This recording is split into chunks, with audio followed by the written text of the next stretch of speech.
This is the mission of Catholics in Social Communication.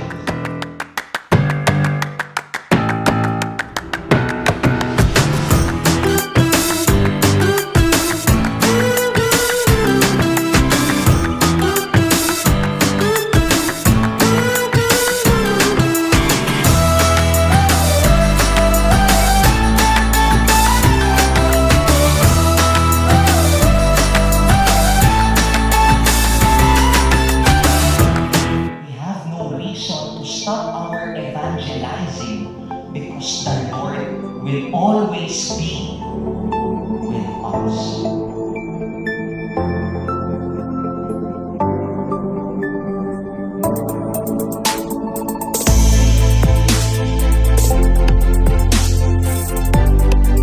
So yun ang malaking hamon sa ating ngayon.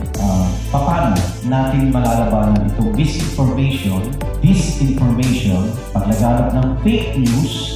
Pero napaka-epektibo ng social media. Huwag lang natin abisuhin.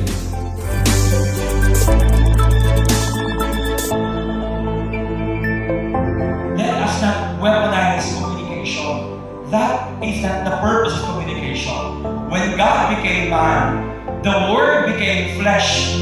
God communicated with us, that God and man may be in communication.